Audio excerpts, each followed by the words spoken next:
찾으셨으면 아멘. 같이 한 목소리로 11절까지 한 목소리로 읽겠습니다. 그들이 모였을 때에 예수께 여쭈어 이르되 주께서 이스라엘 나라를 회복하심이 이때이니까 아니 이르시되 때와 시기는 아버지께서 자기의 권한에 두셨으니 너희가 알 바 아니요 오직 성령이 너희에게 임하시면 너희가 권능을 받고 예루살렘과 온 유대와 사마리아와 땅끝까지 이르러 내 증인이 되리라 하시니라. 이 말씀을 마치시고 그들이 보는데 올려져 가시니 구름이 그를 가리어 보이지 않게 하더라. 올라가실 때에 제자들이 자세히 하늘을 쳐다보고 있는데 흰옷 입은 두 사람이 그들 곁에 서서 이르되 갈릴리 사람들아 어찌하여 서서 하늘을 쳐다보느냐. 너희 가운데서 하늘로 올려지신 이 예수는 하늘로 가심을 본 그대로 오시리라 하였느니라. 아멘. 아침에 교회로 오기 위해서 구두를 신는데 발이 안 들어가는 거예요. 어제 저희가 그 수요일마다 가는 아르딘 복지관 탁구 선수들이 대회가 있어가지고 화성 실내체육관에서 하루 종일 경기를 했거든요. 원래 안 가도 되는데 그래도 제가 조금씩이라도 가르쳤고 하니까 갔어요. 그래서 어울림 탁구대회라고 이름을 해서 하는데 반은 비장애인들이 나와요.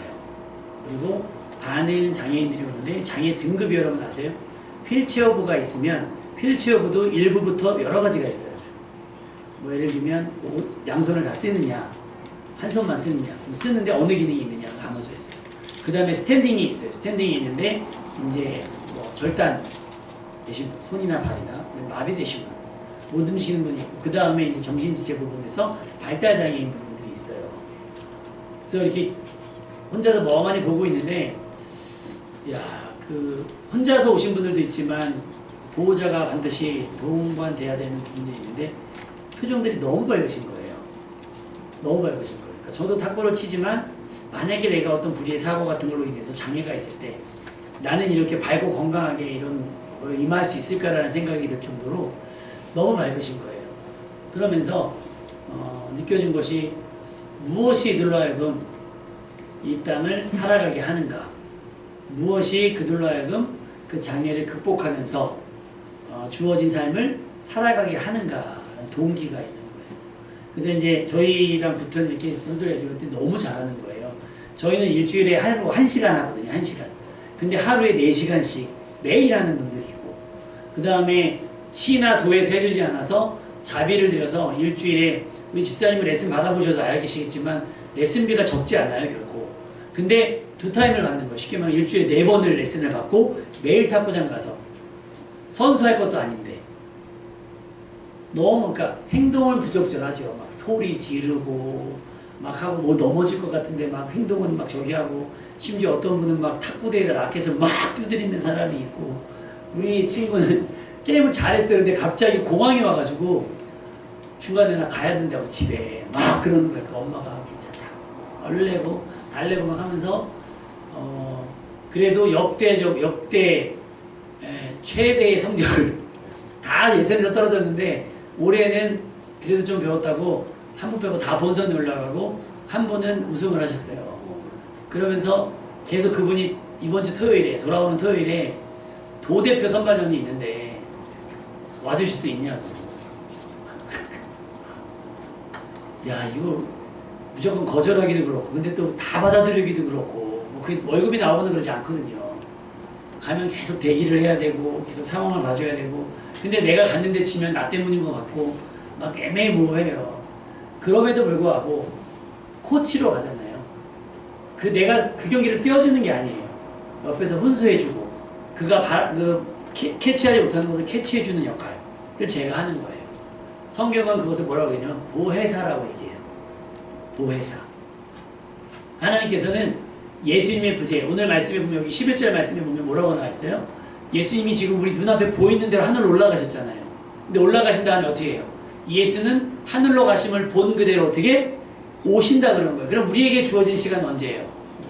예수님이 오시기까지 주어졌단 말이에요. 그런데 예수님은 그것조차도 안타까우신 거예요. 그래서 예수님께서 십자가 지실 때 뭐라고 하나님께 요한복음에 기도하냐면 나는 가지만 남겨져 있는 이들을 어떻게 하시겠습니까? 이들을 지켜주시옵소서. 나처럼 그런 일들을 당하지 않게 해주시고 혹시라도 당하게 되면 이겨낼 수 있도록 도와주시옵소서. 그래서 예수님께서 제자들에게 약속하신 게 뭐냐면 아까 우리 찬양 가운데 나오죠. 내가 너희를 고아와 같이 내버려 두지 않겠다 라고 하시면서 주신 약속을 성령을 너에게 보내주시겠다. 할렐루야. 그 성령의 역할이 우리 옆에서 왜 우리를 보좌하고 우리를 가르쳐 주시고 우리를 코치해 주시는 역할을 해주시는 거예요.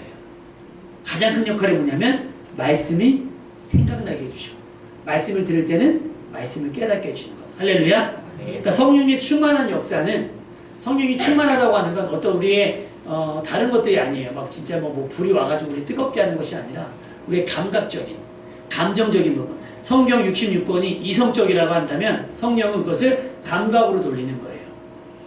그러니까 문자가 문자로 이해되는 것이 아니라 문자가 현실이 될 것이다 라고 하는 기대와 바람과 소망이 가지게 하는 것. 그것이 바로 성령의 역사인 줄로 믿습니다. 아멘. 그래서 아까 성령이 오셨네. 그 나라 뭐하게 하신다고요? 꿈꾸게 하신다는 거예요. 꿈꾸게. 그러니까 그 장애를 가지신 분들이 그냥 이 탁구라고 하는 운동들을 통해서 날마다 성장해 가는데 그것이 완치되는 질병이 아니잖아요. 이미 장애를 입은 거니까. 완치되는 것이 아님에도 불구하고 이 땅을 살아갈 소망을 그 운동을 통해서 가지게 되는 것이에요. 서로 격려하고 서로 응원하면서. 그리고 저기 우리 친구들은 발달장애 친구들이 있어요. 근데 발달도 등급이 있는데 그 친구들은 욕구가 자신의 자아보다 셀 때가 많아요. 그러니까 먹는 것, 막 그 다음에 기분, 지금의 막 기분에 취해서 이성적인 판단을 못할 때가 많이 있어요. 그래서 부적절한 행동들이 나타날 수 있거든요. 근데 그 친구보다 조금 나은 친구들이 있어요. 그러니까 운동도 훨씬 잘하겠죠.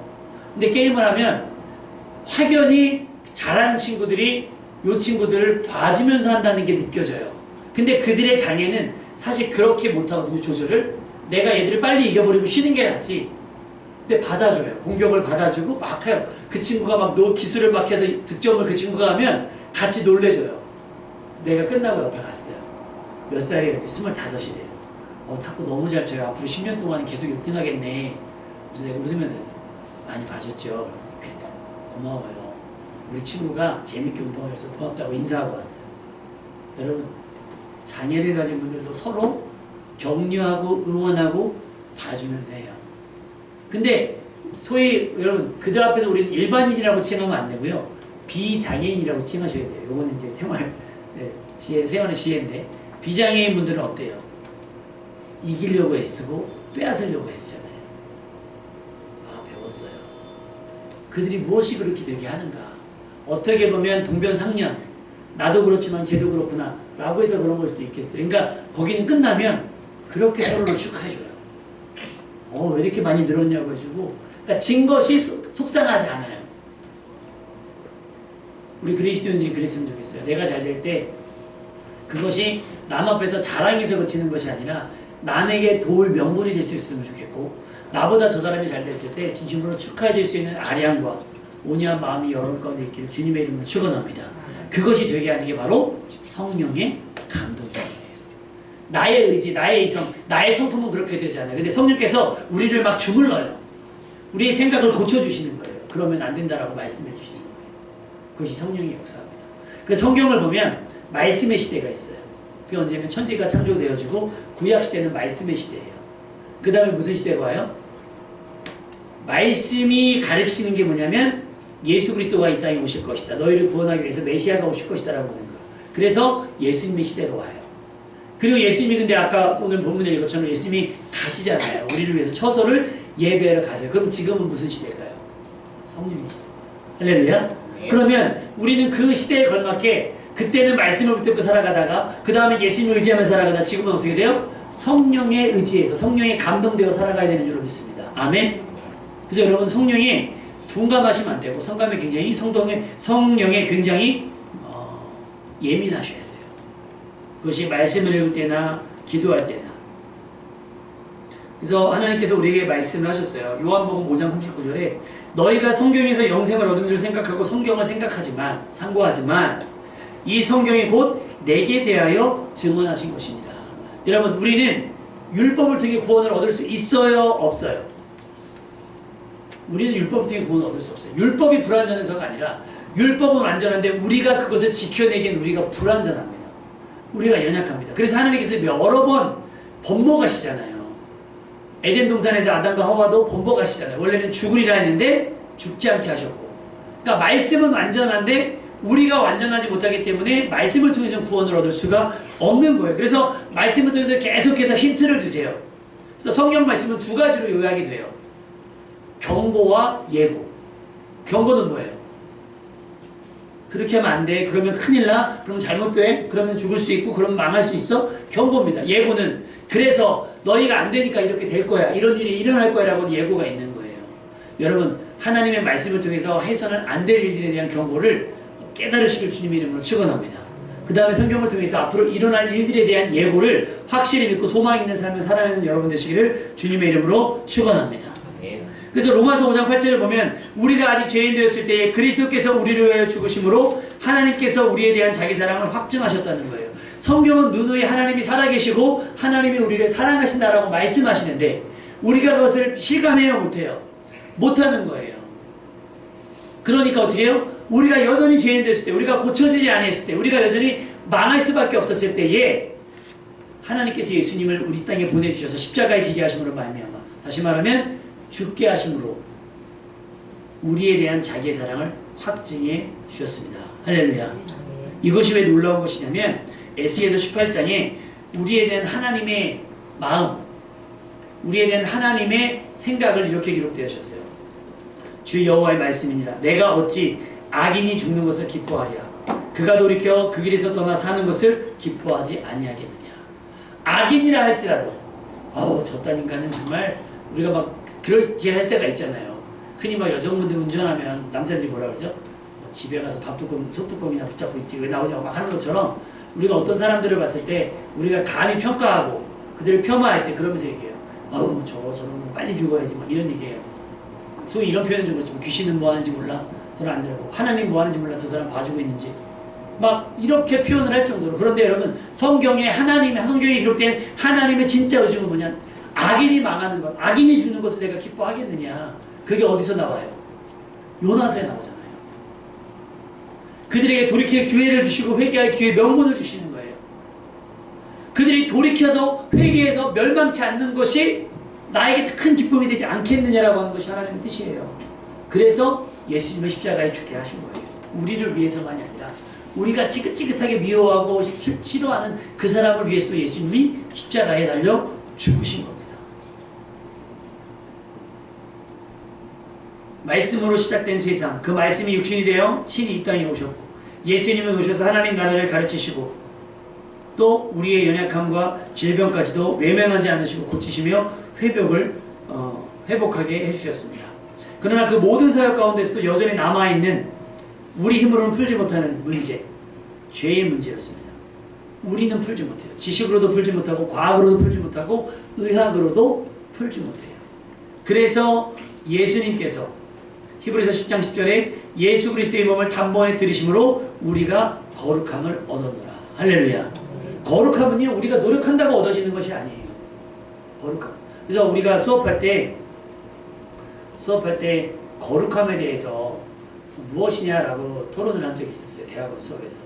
거룩함이 뭐냐 교수님이 물어봤는데 우리가 뭐 원론적인 성경적인 신학적인 예수님의 보혈이 우리를 닿아서 우리가 죄에 씻어주고 그럼 화학적 작용이냐?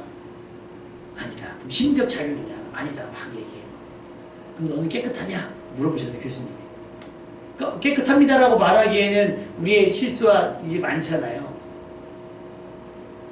그러니까 거룩함을 교수님께서 쉽게 그냥 그렇게 표현해 주셨어요.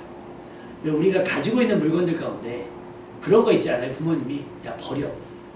야 그거 다 날 건데 뭐하러 갖고 있어. 버려 그러는 게 있단 말이에요. 치워 막 이런 거 있단 말이에요. 근데 나는 그게 어때요? 내 거예요. 내 거예요. 뭐 괜찮은데 깨끗한데 실제로 깨끗해지는 것이 아니라 하나님께서 깨끗하게 여겨주시는 겁니다. 할렐루야. 이것이 거룩함인 거예요. 우리의 생각 더럽죠. 우리의 생각 과격하죠. 우리의 생활 행동들 거칠죠. 아이들이 말하는 거 보세요. 요즘 아이들 막 우리 아이들이 말할 때 두 가지가 없으면 안 되는 게 있대요. 청소년들이 말할 때 대화할 때 안 할 수 없는 두 가지. 욕과 침. 아니 그 친구 그냥 무한생성인가 봐요. 그렇게 뱉으면서 욕을 해요. 한 번 뱉고 욕하고 한 번 뱉고 도대체 무슨 대화를 하는지 모르겠어요. 옆에서 지나가다 들으면 그냥 막 숫자를 막 외치고 막 강아지를 불러대고 멍멍이를 불러대고 막 이랬는데 도대체 무슨 의사소통인지 모르겠는 거예요. 뭘 이렇게 나중에 그 사람 면접 보다가도 그랬으면 좋겠어요. 면접관이 그냥 질문하는데 침 뱉고 대답하라고 할 수 있겠어요? 근데 여러분 습관이라는 건 무섭거든요. 안 고쳐져요. 그런데 그런 우리를 하나님께서 괜찮다 해주시는 게 거룩함. 아멘? 그러니까 내 모습 이대로 찬양 있잖아요. 내 모습 이대로 주파도 없어서 고쳐지지 않아요. 달라지지 않아요. 근데 괜찮다고 하시는데 우리가 괜찮으니까 뭐 아무렇게나 하지가 아니라 그래도 하나님이 기대하시는 만큼 기뻐하시는 삶을 살아가려고 노력하는 것이 경건이에요.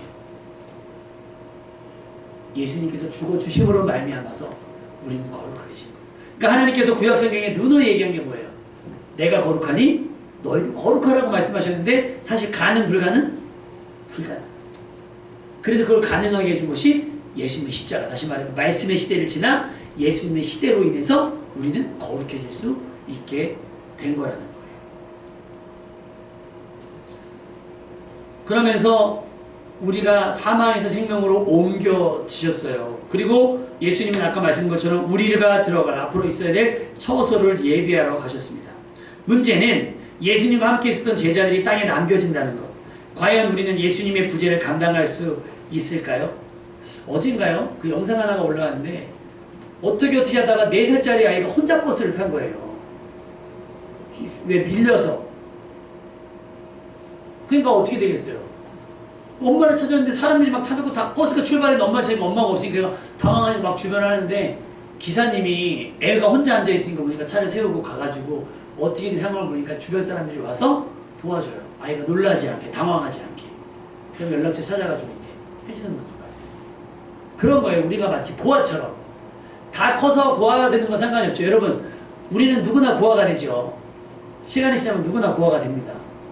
근데 어린아이들 가운데 고아가 된 아이들 많아. 좀 일찍 된 거죠. 그러면 보호자가, 부모 고아가 된다는 건 뭐냐면 법적인 보호자가 없는 거예요. 법적인 보호자. 내가 나에게 어떤 문제가 있을 때 그 문제를 해결해 줄 어른이 없다는 거. 보호자가 없다는 거니까 힘들고 어렵죠. 그래서 여러분 요즘에 최근에 계속 나오는 저기가 그 옛날 말로 고아원이라고 그러죠. 고아원에는 만 19세까지만 있을 수 있대요. 그래서 그 생일이 지나면 무조건 나가야 된대요. 나가야 돼. 그러면 아이들이 그거 안에 뭐 돈을 벌었겠어요? 뭐를 벌었겠어요? 나라에서 지원금을 조금 주는데 뭐 집을 얻어봐야 뭐 진짜 무슨 고시원 같은 데 얻을 수 있고 아무것도 할 수 있는 게 없는 상황이 돼버린 거예요. 고아란 그런 거예요. 나 힘으로 아무것도 할 수 없는. 그래서 성경은 계속해서 그래요. 고아와 과부에 대해서 그들의 생명을 지켜줘야 된다라고 이야기하고 계시는 거예요. 그런데 우리를 고아같이 버려두지 않겠다라고 말씀하시는 거예요. 그래서 약속하신 거예요. 성령인데 요한복음 14장 16절에 내가 아버지께 구하겠으니 그가 또 다른 보혜사를 너희에게 보내사 너희에게서 영원토록 너희와 함께 있게 하리니 그는 진리의 영이라 세상은 능히 그를 받지 못하리니 이는 그를 보지도 못하고 알지도 못함이라. 그러나 너희는 그를 아나니 그는 너희와 함께 거하시며 또 너희 속에 계시겠습니다. 내가 너희를 고아와 같이 버려두지 아니하고 너희에게로 오리라. 할렐루야.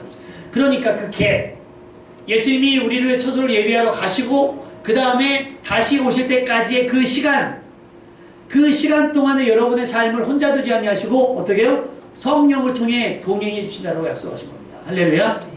그러니 어떻게 해요, 여러분? 저 다 컸는데요. 뭐 하실 수도 있을 거예요. 그래서 예수님께서 뭐라고 제자들에게 당부하시냐면 너희는 예루살렘을 떠나지 말고 약속하신 곳을 기다리라 그래요. 내가 없다고 또 흩어지지 말고 한 곳에 모였어라. 그래서 마가다락방에 모이게 됩니다. 예수님이 3일 만에 부활하시고 나서 40일을 제자들과 함께 계셨어요. 영으로 임하셨으니까 얼마나 제자들이 신기했겠어요. 근데 우리 제자들은 알잖아요. 예수님의 십자가 사건 이후 다 흩어질 수밖에 없었던 겁쟁이들이었고 비겁한 자들이었어요. 그런데 예수님이 아예 눈앞에서 사라져 버리셨으니까 제자들이 느꼈을 박탈감, 상실감 또 있는 거예요. 두 번째로. 그런데 버려두지 아니하겠다, 함께하겠다라고 약속하셨으니까 이번에는 그들이 약속을 믿고 한 곳에 모여서 있었습니다. 그런데 갑자기 이 뒷부분에 보면 1장 그러니까 2장에 보면 오수절 날이 임함에 그들이 다 한 곳에 있었을 때 불의 혀같이 갈라짐처럼 성령이 확 하고 임하게 됩니다. 각 사람에게. 그리고 그 각 사람에게 임했던 성령이 그 기도하던 모여있던 그들로 하여금 새 방언으로 이야기하게 돼요. 방언으로 이야기하는데 그것이 다른 사람들이 알아들을 수 있는 다른 언어, 다른 사람, 다른 나라의 언어를 말하기 위해서 성경은 난곳 방언이라고 되어 있거든요. 그러니까 우리가 흔히 방언이라고 얘기하면 샬라샬라샬라 이런 게 아니라 난곳 방언. 그곳에 많은 사람들이 예루살렘에 모여있을 텐데 그 모여있는 여러 지역 사람들만의 말들을 이들이 하고 있는데 마치 그들이 하는 행동들이나 태도가 뭐냐면 술 취한 사람 같다라고 얘기했어요. 들떠있는 거죠. 그 성령이 우리를 뜨겁게 하는 거예요. 가만히 있을 수 없게 하는 거죠. 그러면서 하나님이 행하신 큰일들을 그들이 알아들을 수 있는 언어로 말하게 하셨어요. 그것이 오수절 마가다락방의 성령의 역사였거든요.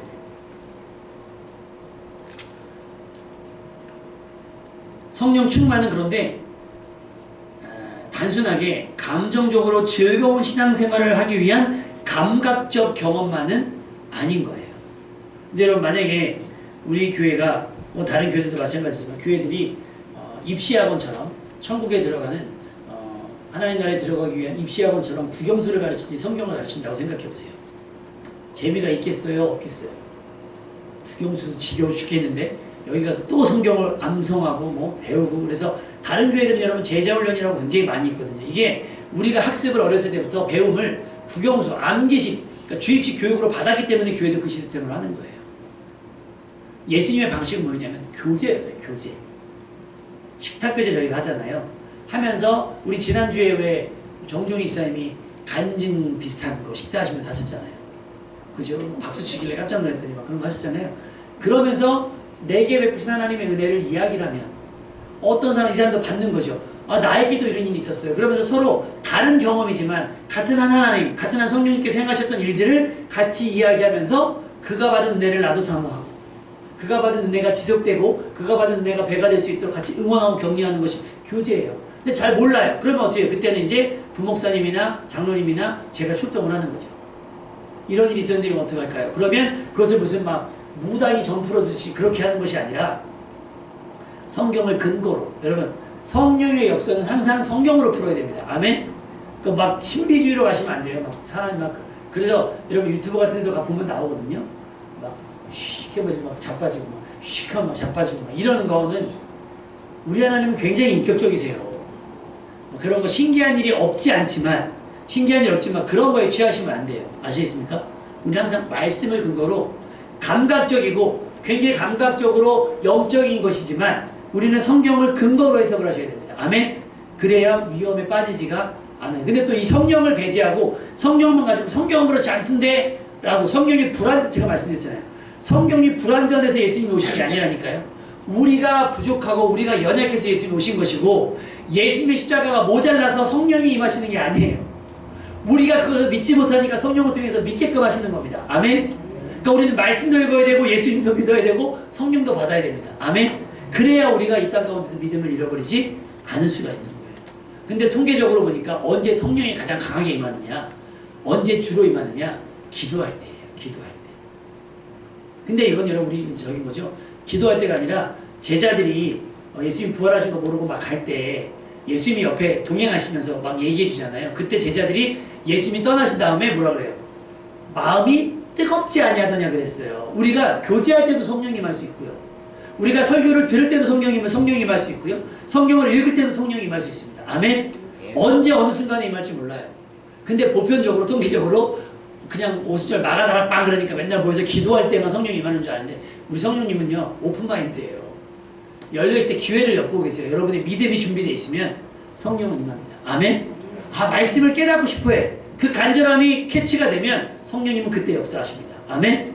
그러니까 여러분이 성령이 임하면 막 뭔가가 눈에 보이고 손에 잡히고 그런 게 아니라 우리가 흔히 그렇게 고백을 하는데 잘못 고백하는 거예요. 하나님께서 나에게 이렇게 말씀하셨어요. 이거는요.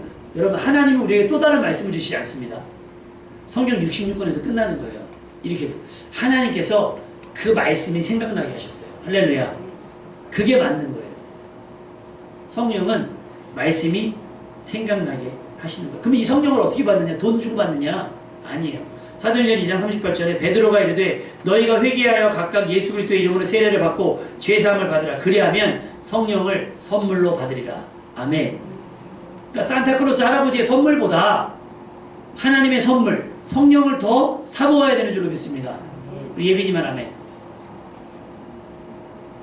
12월 25일 산타크로스가 주는 선물보다 하나님께서 우리 예빈이에게 부으실 성령을 더 사모해야 됩니다. 아멘. 예빈이만 무슨 소리인지 몰라요. 아이들이 언어는 어려우니까. 선물은 값을 지불해요? 그 지불하지 않아요? 지불하지 않아요. 성령은 주는 사람 마음인 거예요. 성령은 주는 사람 마음이지 받는 사람이 요구하는 건 선물해야죠. 받는 사람이 요구하는 건 뭐예요? 뇌물. 아우 내가 핸드폰을 들고 다닐 게 없어가지고 핸드폰이랑 지갑이랑 넣고 다니는 그냥 그래요. 그럼 이 사람이 부담스러우니까 어떻게 해요? 그거를 사다 주면 이게 선물이에요? 뇌물이에요? 성경은 뇌물을 굉장히 싫어합니다. 뇌물을 굉장히 싫어해요. 어찌됐건 그러면서 누가복음 11장 12절에 이렇게 말씀합니다. 너희가 악할지라도 자식들에게 좋은 것을 줄 줄 알거든. 하물며 너희 하늘 아버지께서 구하는 자에게 성령을 주시지 않겠느냐. 할렐루야. 다시 말하는 거예요. 우리가 성령을 받지 못하는 건 뭐 때문에 못 받는 거예요? 하나님과 완친해서 구하지 않아서. 성령은 구하는 자에게 반드시 합니다. 아멘. 그러기 위해서 앞부분에 전제가 있죠. 어떻게 회개하고 예수 그리스도를 믿은 다음에 그 다음에 구하면 성령께서 임하시는 줄로 믿습니다. 그럼 성령께서 우리 가운데 오셔서 하시는 일이 뭐냐? 저는 가장 중요한 건 고린도전서 12장 3절이에요. 따라해 봅시다. 성령이 아니고서는 누구든지 예수를 주시라 할 수 없느니라. 그러니까 예수님이 하나님의 아들이고 우리 가운데 오셔서 십자가를 주셨다는 걸 알아요. 여러분 아는 것과 믿는 것은 다르죠. 아는 것과 믿는 것은 달라요. 지식적으로 알아요. 그런데 성령이 임하면 어떤 일이 되냐면 예수님이 나 때문에 이 땅에 오셔서 나를 위해 십자가를 돌아가셨다는 사실이 믿어진다는 겁니다. 아멘. 그래서 십자가만 바라보면 눈물이 나는 거예요. 그래서 우리가 사순절 되면 고난주간이 되면 마음이 아픈 거예요. 예수님이 나 때문에 돌아가셨다는 기억이 있어서 성령께서. 근데 그런 감 전혀 없고 예수님이 다시 오신다는 기대와 소망도 없어. 이건 아직 성령이 작용하지 않은, 역사하지 않은, 아직 말씀과 예수 그리스도에 머문 신앙인 거예요. 성령은 우리를 거듭나게 하십니다. 이전과는 전혀 다른 생각과 태도로 세상을 살아가게 하신 겁니다. 이것이 변화입니다. 거듭남이라고 표현한 것은 단순히 감정의 변화가 아닌 전혀 새로운 사람으로서의 변화예요. 마치 아기가 태어나는 것처럼. 이전과 전혀 다른. 그래서 여러분이 주변 사람들에게 이런 칭찬을 들으셔야 돼요. 어우, 전에는 우울했더니 너무 밝아졌어. 전에는 이렇게 기운이 없더니 아유 활기차졌네. 전에는 굉장히 무기력하더니 굉장히 활력 있어졌네. 할렐루야. 이것이 예수 그리스도를 주로 시인하는, 다시 말하면 성령의 임재를 경험한 사람의 삶의 모습이어야 되는 줄 믿습니다. 에너지가 넘치셔야 돼요. 그래서 예수 믿는 사람들은, 다시 말하면 성령에 감동된 분들은 이렇게 감정의 기복이 있는 게 아니에요. 항상 조증처럼 되게 구원의 감격과 즐거움이 있어서 누가 뭐라 그래도 그냥 하하하 괜찮아요. 한번 해볼까요? 시작. 옆 사람이 하하 괜찮아요. 시작. 괜찮아요. 다 괜찮아요. 누가 나에게 손을 이렇게 쳐도 아니 괜찮아요. 잘 될 거예요. 잘 될 거예요. 괜찮아요. 좀 억울한 일이 있어 어떻게 해요? 아, 좀 억울하긴 한데 괜찮아요. 잘 될 거예요 라고 말할 수 있어요. 왜? 우리는 이 땅에서의 어떤 것들을 소유하고 가지기 위해서 살아가는 사람들이 아니니까. 성령께서 그렇게 우리 마음을 부추겨 주시는 겁니다. 아멘. 그런 믿음의 삶을 살아갔으면 좋겠습니다. 그래서 우리가 성령을 받을 때, 우리가 마트에 가면 무슨 코너가 있죠? 제가 제일 좋아하는 코너. 시식코너. 시식코너 막 돌아다니고 이것도 먹어보고 저것도 먹어보고. 지난번에 수원에 어디 이마트를 잠깐 갔는데 새우예요. 그러면서 막 할 때 어떤 분이 와서 손으로 딱 집으니까 그 판매하시는 분이 아니 도구를 사셔야죠. 도구를 사용하셔야죠. 그러는 거예요. 선생님 옆에 막 이쑤시개 같은 거 있잖아요. 이렇게. 근데 여러분 지금 방금 이 새우가 잘라져서 구워서 왔더니 이게 어떻겠어요? 손을 뜨거워. 놓친 거예요. 기계적으로 놓친 거죠. 이게 뭐야? 어떻게 된 거야?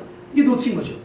이게 감각적인 부분은 저기 하는데 이 사람이 충분히 안내하고 전려고 해요. 그러니까 많이도 아니고 그냥 하나 집었는데 그거에도 뜨거운 거죠. 근데 그렇게 시시콜로 돌아다니는 사람은 한 군데만 돌아다녀요? 새우도 먹고, 가다가 목마르면 커피도 한 잔 먹고, 석류도 한 잔 먹고, 만두도 먹고, 조각조각 먹어요. 그리고서 나오면서 이쑤시개를 쓰시면서 잘 먹었다 하는 분 있을까요? 없죠. 우리가 지난 주일날 그 선교사님 모시고 와서 식사하시는데 깜짝 놀랐어요. 와, 고기가 그냥 계속 나오는데 한편으로는 여기 심장이 그냥 두근두근, 도대체 몇 마리를 드시려고 그러나 막 두근두근. 맛있더라고요. 맛있게 잘 먹었어요. 그 정도는 먹어줘야 우리가 잘 먹었다 그러는 거예요. 은혜도 그 정도는 받아줘야 은혜 받았다라고 말하고 세상 나가서 살아갈 힘이 되는 겁니다. 그걸 성경은 뭐라고 얘기하냐면 따라합시다. 성령 충만.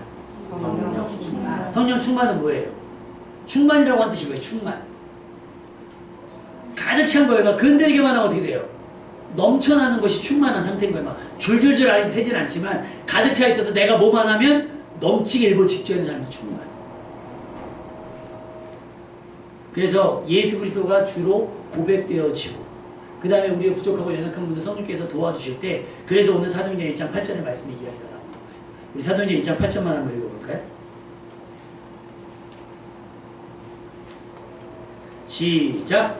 오직 성령이 너희에게 임하시면 너희가 권능을 받고 예루살렘과 온 유대와 사마리아와 땅까지 이르러 내 증인이 되리라 하시니라. 그래서 성령 충만은 단순히 특별한 종교적 체험이 아니라 오늘 그리스도인 하나님의 자녀된 우리 모두에게 주어진 복음을 증거하는 증인의 삶을 살아가는 에너지가 되는 거예요. 며칠 전에 기독교 관련 인스타그램이나 이런 데서 올라온 장면이 하나 있어요. 아마 저쪽 남미 쪽이 어디서 발견했는데 구름이 마치 예수님의 옆모습처럼 돼 있고 그 또 다른 구름이 위에 딱 있는데 왕관처럼 돼 있는 거예요. 그러니까 홀리 막 하면서 막 영어로 막 하면서 그걸 찍으면서 동영상 찍어서 그레이스 막 하면서 막 하는 거예요. 우리는 구름 보고 예수를 믿지 않아요. 그런 어떤 이상 현상을 가지고 예수를 믿지 않는 것이 아니라 우리 성경을 근거로 예수를 믿습니다. 아멘. 근데 얼마 전에 세상에 이런 일에 대해서 나온 것 중에 어떤 절인데 사진을 찍으면 막 이렇게 물방울처럼 이런 게 막 찍힌다는 거예요. 그러면서 뭐라고 하던데 막 그런 이상 증상이 나타난다는 거죠. 그러면서 막 나온 거예요. 알고 봤더니 거기가 습하고 그래서 사진을 찍으면 눈에 보이지만 먼지들이 많은데 먼지가 물방울에 이렇게 돼갖고 빛이 반사돼가지고 왜 우리가 사진 찍으면 역광 나는 거 마냥 반짝거리게 찍히는 거예요. 그러니까 그거를 밝혀놓고 주지스님한테 얘기하니까 사실 여부는 우리에게 중요하지 않습니다. 우리 믿음이 중요한 거지. 그러니까 막 와갖고 거기 와서 그러니까 그런 막 증상이 현상이 일어난다니까 막 불자들이 거기 다 모여가지고 거기서 뭐 절하고 막 하는 거예요. 우리는 그런 현상, 그런 증상이 아닙니다. 감각적 어떤 감각적 체험이 아니에요. 인격적인 체험입니다. 아멘. 성령에서 어느 날 말씀이 나는 믿으려고 하지 않는데 믿어져요. 그렇게 될 거라고 믿어지고 그렇게 될 거라고 기대가 되어집니다. 할렐루야. 그러니까 뭐 그렇게 될 거라고 믿어지니까 불안이 사라지잖아요. 염려가 없어지는 거예요. 근심과 걱정이 없어지는 거예요. 그걸 성경은 뭐라 그래요? 평안하다 그러는 거예요. 여러분 평안이라는 게 저절로 됩니까? 제가 예전에 베트남 갔을 때 그 케이블카를 한 30분 타거든요. 도저히 자신이 없어가지고 신경안정제를 처방받아서 갔어요. 그리고 신경안정제를 마침에 먹고 그 다음에 직전에 이제 청심환을 먹었어요. 사람이요 바보가 되더만요. 점점 올라가면서 표현적으로 멍청해지는 것 같은 거예요. 제가 높은 데를 못 올라가는데 난 누구? 여긴 어디? 그게 무슨 말인지 알겠어요. 여기가 부해져가지고요. 다리를 이렇게 가면 이렇게 손바닥 있는 거 있거든요. 거기가 이렇게 다리예요. 맨정신에 못 가는 거기를 그냥 뭐 지나가는데 여기가 어딘지도 모르겠고 그냥 막 헬렐레 해가지고 약에 취해가지고 성령은 그런 게 아니라요. 성령의 역사는 우리의 의식을 더욱더 또렷하게 합니다. 아멘. 그러니까 성령이 우리가 막 세술에 취했다라니까 막 헬렐레 한다고 하죠. 성령은 우리의 의식과 의지를 더욱더 또렷하게 해주세요. 아멘. 그러니까 증인이 되는 거죠. 여러분 증인이 증언하러 가는데 술 먹고 가겠어요? 아니죠. 그 기억이 또렷해야 돼요. 번복이 되지 않아야 되고 내가 경험한 것들을 자세하게 설명할 수 있는 상태. 얼마나 또렷하게 되겠어요. 성령의 역사는 바로 그겁니다. 아멘. 그렇게 여러분은 땅끝까지로 주님이 증인이 될 수 있을 겁니다. 아멘. 그래서 말씀의 시대를 지나 예수님의 시대가 지났고 예수님이 우리에게 성령을 보내셔서 지금은 성령의 시대를 살아가고 있어요. 우리는 말씀이 가리키는 예수 그리스도를 믿고요. 그 믿어지는 예수 그리스도가 우리로 하여금 주로 고백되어지게 할 때 그냥 그 고백에서 그치는 것이 아니라 여러 가지 능력이 여러분 가운데 은사로 나타나게 하셔서 능력 있게 땅 끝까지 향해서 주님의 증인되는 삶을 살아가게 하실 줄 믿습니다. 성령이 임하시면 여러분이 권능을 받게 됩니다. 예루살렘과 온 유대와 사마리아 땅 끝까지 이르러 우리 그리스도의 증인이 될 줄로 믿습니다. 여러분 이웃부터 시작해서 그리고 필리핀까지 여러분이 그렇게 주님의 확실한 증인되는 성령의 사람 되시기를 주님의 이름으로 축원합니다.